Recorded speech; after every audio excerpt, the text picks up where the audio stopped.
Okay, I'm back again with the Kaiju, and this time it's time to make the arm. This is probably one of the longest, more involved mods I did. Lengthwise trying to engineer the thing, and actually design-wise trying to make it work, and then putting it together. So that's the triple teak of all things. And with this arm, I made it with the nuts on the end. But on the first versions that I made, they pretty much have screws going on each side, like this. Head, just like that. And it works really well. So I don't know why I decided to use screws with this, because when it comes to mounting it can only be mounted one way.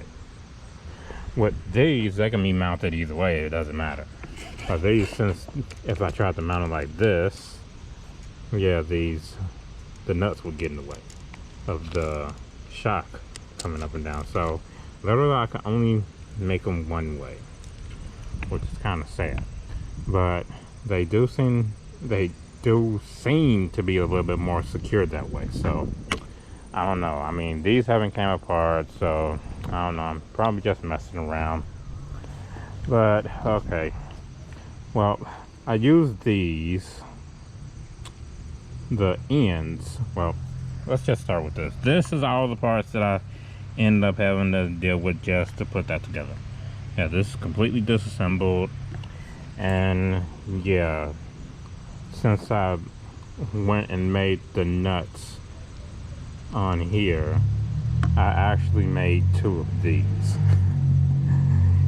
Yeah, I mean, it doesn't matter how you make them, because yeah, you can flip them. Yeah, I just figured that out now. So it really doesn't matter one way or another, since they can be flipped. Okay, I'm gushing now. Okay, so I used this right here, and since I need the turnbuckle, I have to take the arm apart. Let me set this to the side, get it out of the way, and get back to making a mess. Okay, so I take the turnbuckle apart.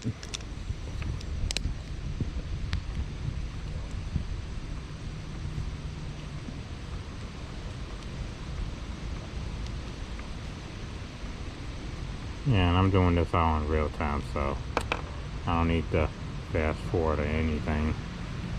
Just showing you just how long it takes to make one of these things.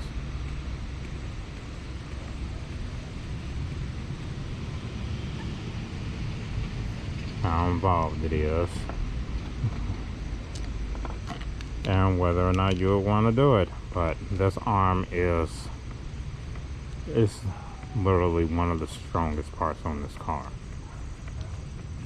I mean, you might think the turnbuckle itself will be literally the only weak point, and that's a big M5 turnbuckle. So I don't know, it haven't broke yet.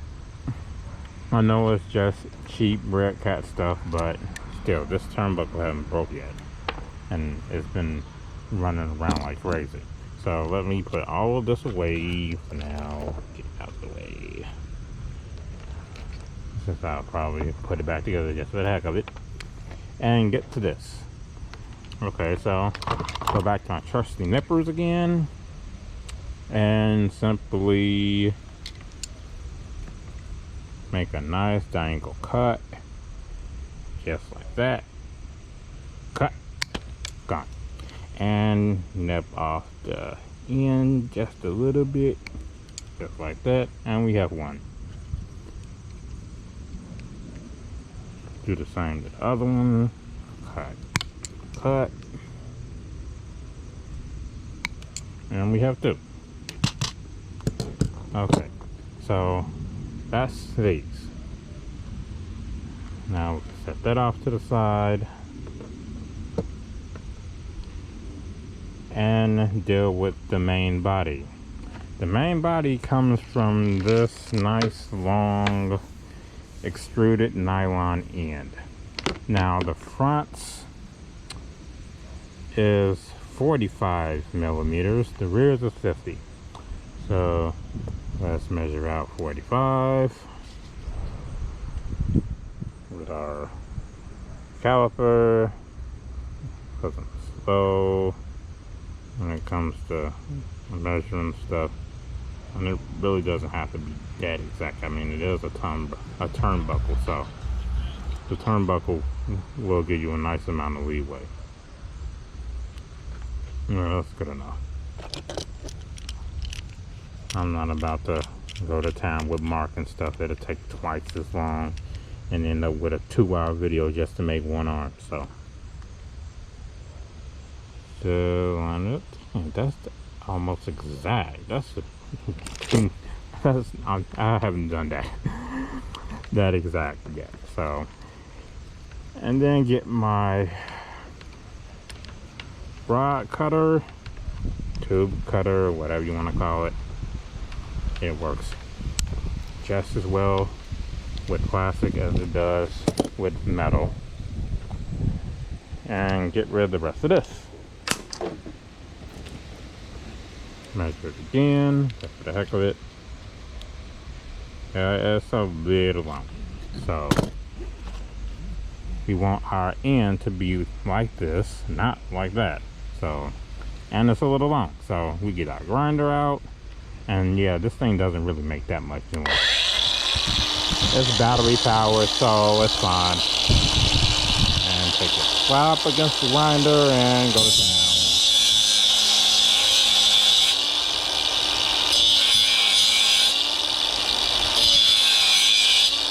Trying to keep it straight.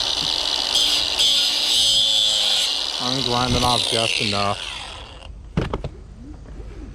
so we can have our nice 485, and yeah, that's good enough. And we have our nice little straight edge to make all the nice cuts we need. Now, here's the harder part of this: getting this flat edge. I just eyeball everything from here on out because yeah, it takes freaking forever to do this otherwise. And at some point it doesn't matter being completely exact, because as long as the part itself is, you know, actually straight enough, it really doesn't matter. Now I can do this with my hand, so why am I trying to use this? I mean, it really doesn't matter that much. I mean, this thing is not that powerful, because if it was, it would just rip this plastic up.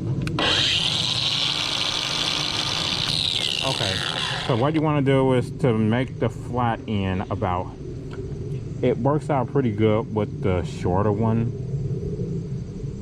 Yeah, you want to make it about halfway up.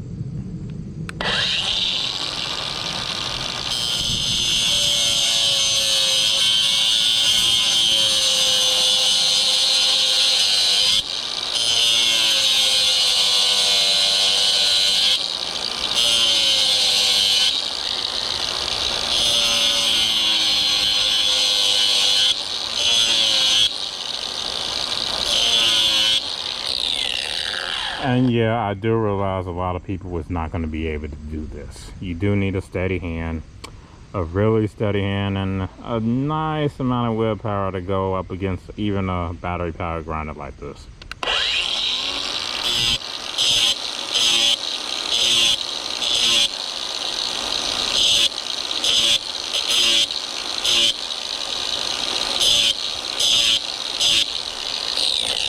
I mean, I'm gonna try to get it as flat as possible, but yeah, at some point it doesn't matter, because this is nice nylon, and nice nylon does stretch and bend and mold to whatever you need it to do. So That's about good enough for one side. Now hit the other.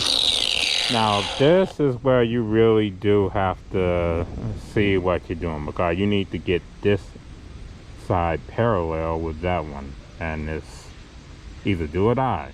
So go at it slow.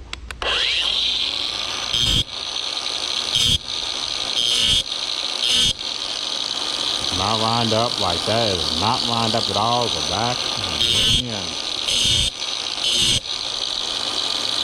Now closer.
That's almost perfect.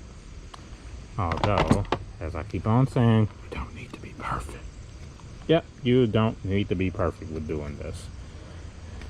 Okay, now, here's part number 2. If you got it on the front, halfway through, it's gonna automatically line up with where you cut on the rod ends. So yeah, you want to hit that arrow pointing right at the line of where you cut at. And that's if you cut too much, yeah, you still want to line it up right there. Get that arrow pointed right at that line. Imagine the line going right here. That arrow is on it, you're good to go. Okay, now to get this all clumped up and ready to get going, you're gonna have to use something like this. Some clamping pliers with a nice pointed end. So get it all up. Get it all clamped up. And yeah, it's gonna be a mess. But this is when the nylon parts start to come in. Try to get it to be straight, just try. And to make it nice and comfy, that's the big, get that big. You can get one of your drivers and put it through.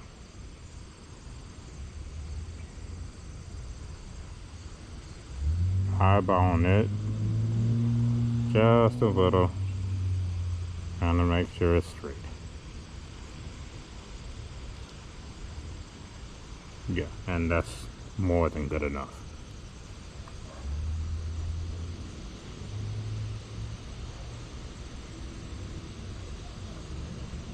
Okay, now you need a drill bit that's smaller than an M3. I use this, what is this, a 3/32? Yeah, it's a 3/32. It's slightly smaller than an M3. Yeah, you can see that. Slight. Because what you want to do is, the hole you make, this screw is gonna grab onto it on the inside of the hole and push itself through the plastic as you're drilling through it, just like this, so it's nice and flat. in there and it's still gripping onto plastic. See, case in point is just how this looks. This was made with the head of the screw, just like that, and it was flat up against it, and this hole is still not good enough for me to plunge the thing in it because it was made with a smaller bit. It made its own threads, did its own thing, and it becomes really important when you are trying to put that screw through it that it grab onto whatever it needs to. So there's another really important thing to do, is to drill straight on a non-straight surface. So yeah, at some point the difficulty level of this becomes fairly high, not impossible, just really high.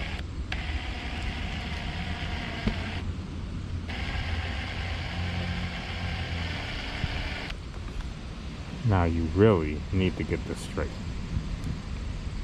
and you don't have to really go at it either because it is plastic. It's gonna pretty much drill itself straight through regardless of how much pressure you put on it. It just needs to be straight. It's not straight, make it straight.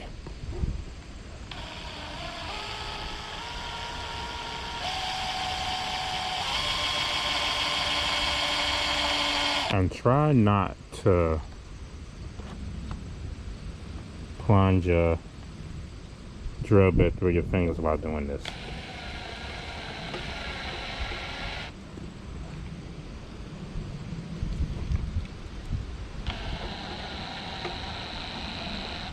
Okay, it's through. And that's good.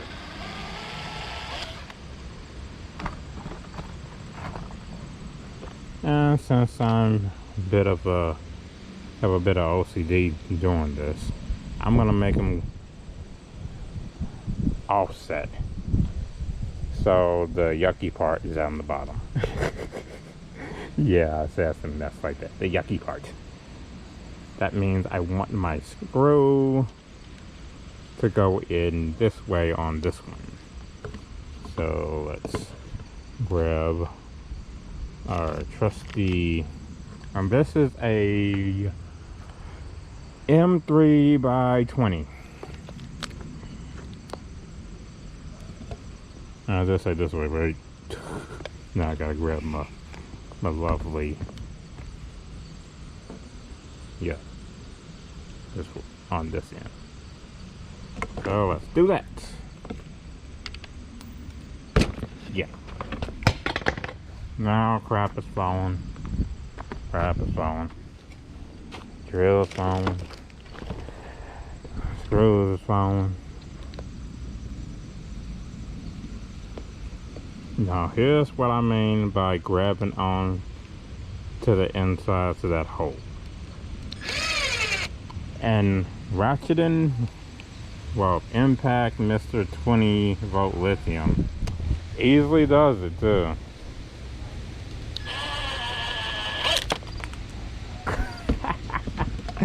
I knew that was gonna happen. Okay. Yeah, you just wanted to pierce through, that's all. So maybe you have to grab it a little bit more, make a mark or two in it, reline it up, and all that good stuff.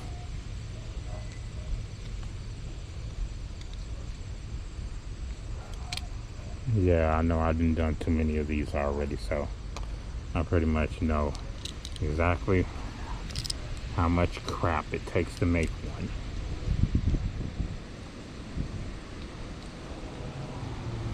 And how you can screw up, so I can duplicate the screwing up while I'm doing this. I mean, I've only made it, what, 8-9 times? Yeah, that's good. Okay, let's go on and stop playing around. Now, as you can see, it's in there. Now, it's sitting flush up against the ball end, so when you start to ratchet is gonna go inside, and you see it's flat, and then just through the back. Now we can take our serrated nut and put it on there. Take our 5.5 nut driver and just screw it on. The nut driver will do its job, and you're pretty much in there. Yeah. Perfect, isn't it? Oh boy. Now all we have to do is the other one. Yeah, the second one, which is actually a little bit harder than the first. Just slight. Of course, it's always a way of doing these a little bit easier.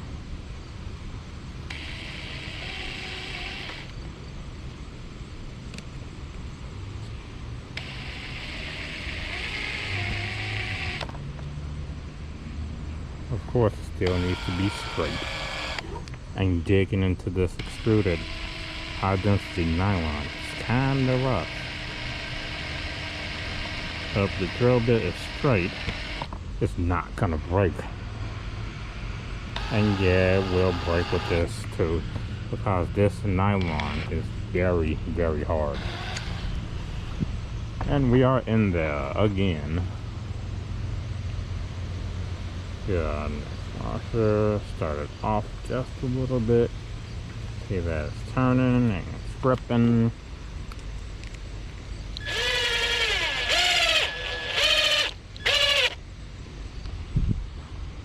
Get a little leverage. Drill. Done. And it's through just like the other one. Grab our serrated washer and serrated hex nut. Turn. Done.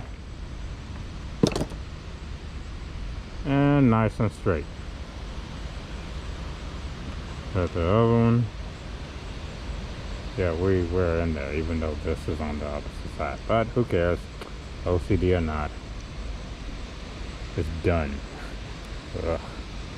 Now, for one of the more ridiculous things you have to do with this is lining up the hole for the turnbuckle. You have to be even more exact with that than you are with this right here, because that turnbuckle is one hole. There is no messing up. It has to be straight.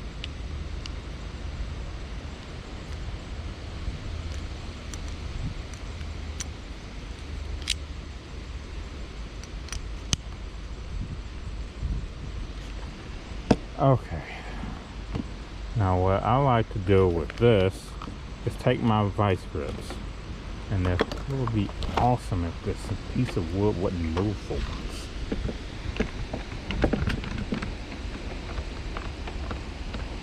Put it up against my wood and take my lovely punch, center it up,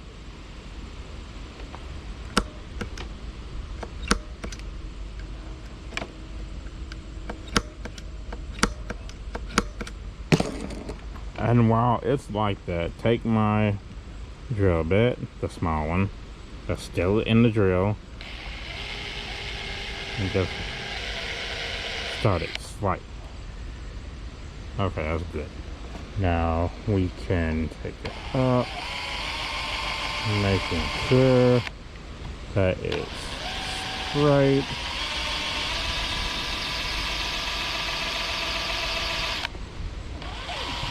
On both sides, 90 it up on both sides, and just go at it a little bit at a time until you have enough of it in there. Yeah, that's more than enough. Okay, now we gotta end that, and yeah, it's straight on both sides. That's doing it with the smaller bit. Now you want to get a bit that's slightly smaller than the M5. That is not slightly smaller. That is slightly smaller. And this is a 1164. Good luck finding that.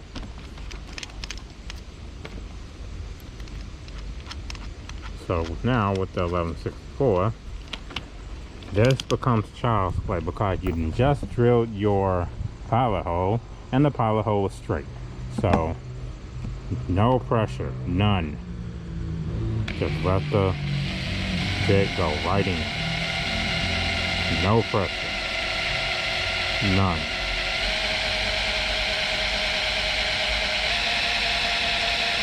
And when it stops, it's going to be right at where your pilot hole left off. You have a nice straight hole to deal with. You can even throw it in there to see just how long it is. And we don't need that much in there because the M5 is not that long at all. And it's not going in there all the way either. So, yeah. Oh, boy. Get that far. That's perfect. Perfect. Now, just like everything else, you can take a slightly larger bit and make a little something to grip through. Now, how you get a turnbuckle inside of a slightly smaller hole than the turnbuckle needs to be? Well, first you need to know what end of the turnbuckle that you're working with. On this turnbuckle, the end that has the little slash in it is a marker for the turnbuckle. Yeah. These are right-handed turnbuckle. I mean, rod-end. So it needs to go on the right-hand side. If I can get it on. Yep, that is the right-hand side. So if this is the right-hand side and the screws on that, then your left-hand side needs to go into the plastic. It's that simple. So the left-hand side is this smaller ridge where you grip the middle of the turnbuckle. So you put the non-business in and your drill, screw it in, and will it go in? No, because it's not going in the right way. So you reverse your drill and it goes right in.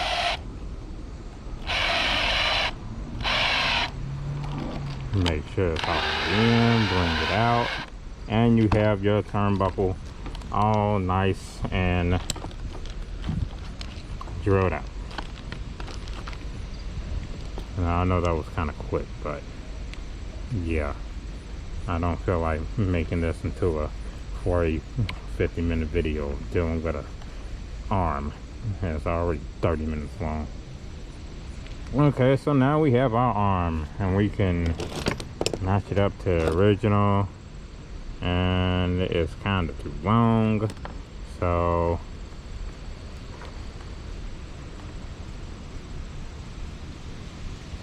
we see what we have to do with our other arm, and yeah, we actually have to go in a lot.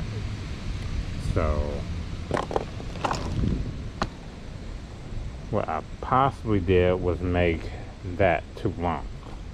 So we can fix that by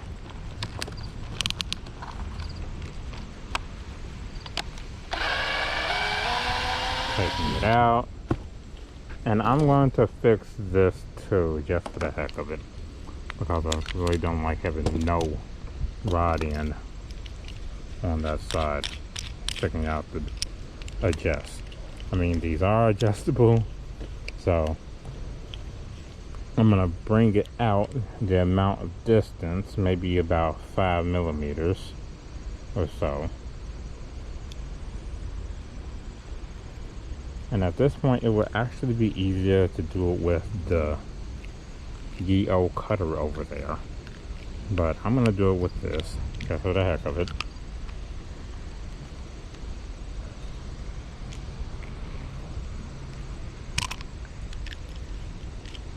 Out, cut that side, and yeah, kind of doing this with the end of the cutter, using the cutter itself as a blade. I mean, it is plastic, and we're gonna have to grind it anyway, so.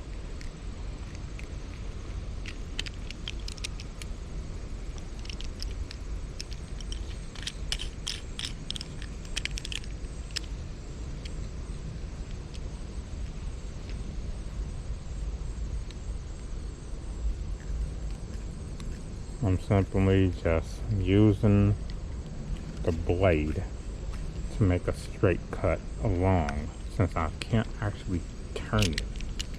So when I go to grind on it and get that flush, it won't be too much to grind and be tearing the plastic up, you know, melting it.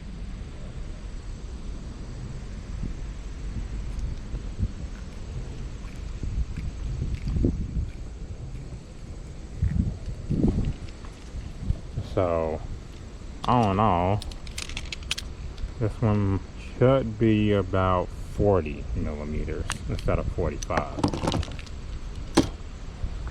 So, let's see what we got. It's at 43 now.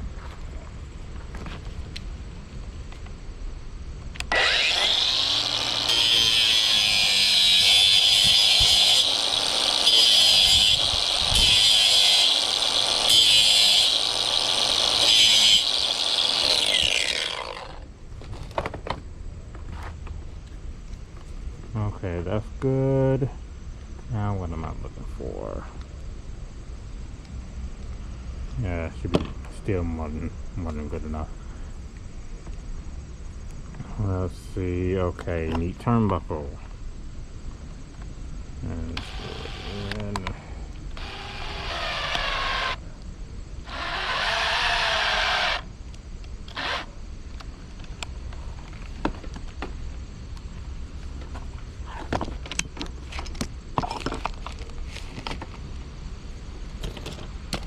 Yeah, at some point I'm just gonna start moving stuff up on the crap, because I got so much crap sitting up here.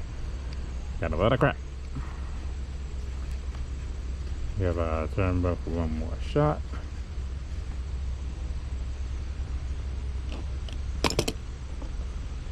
Find the old arm, which is still under a lot of crap.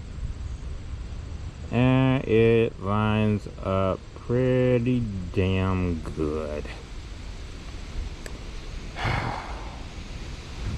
So yeah, so these are 50s, and this is a 40, and that's the 45. Yeah, so I need to redo this one.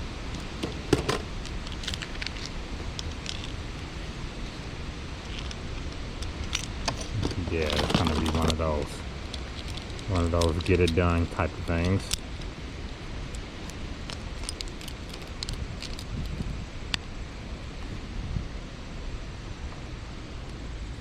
And this is also the kind of stuff that I have to deal with in designing things in the first place.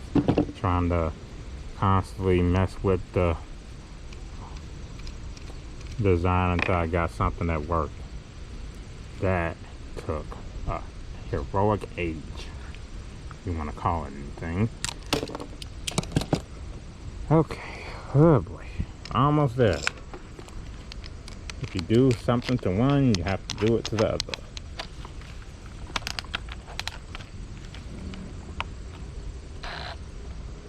Yeah, like I'm gonna actually be able to grab onto that.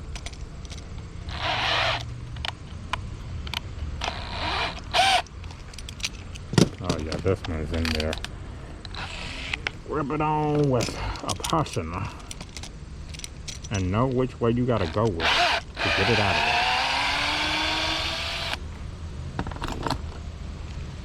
So instead of going with the cutter, I'll just go with this and just go for it. Go!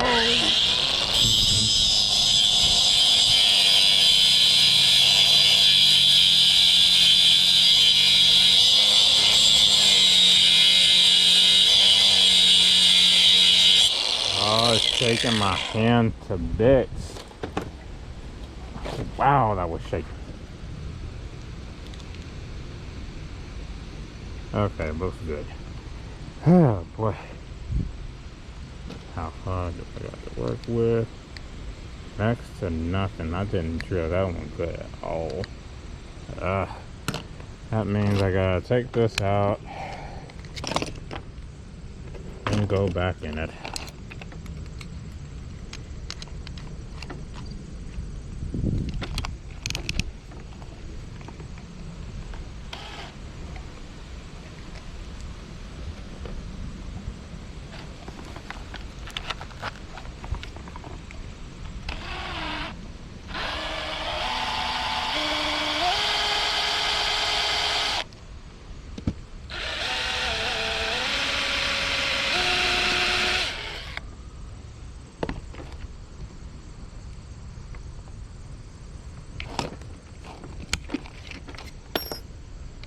Okay, remembering what end of the turnbuckle you gotta put in the drill. Remembering how to put the turnbuckle back in.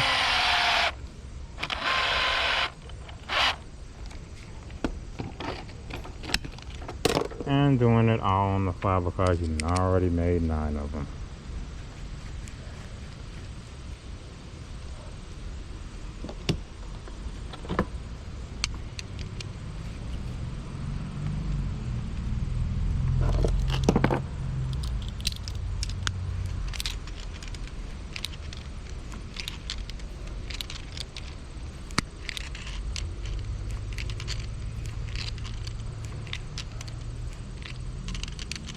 Yeah, adjusting these on the truck is gonna be pretty easy.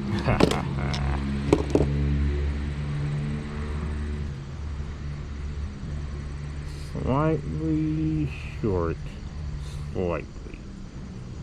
So gotta bring it out. Yeah, adjusting these on the truck is gonna be perfect. Absolutely perfect. It's gonna be a pain in the butt too.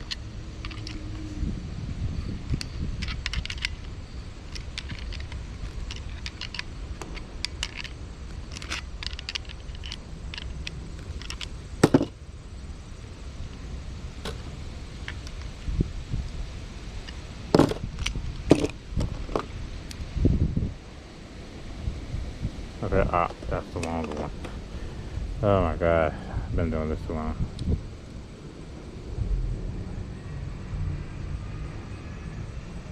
Okay, get my wrench, throw it through all of them, and that is dead solid.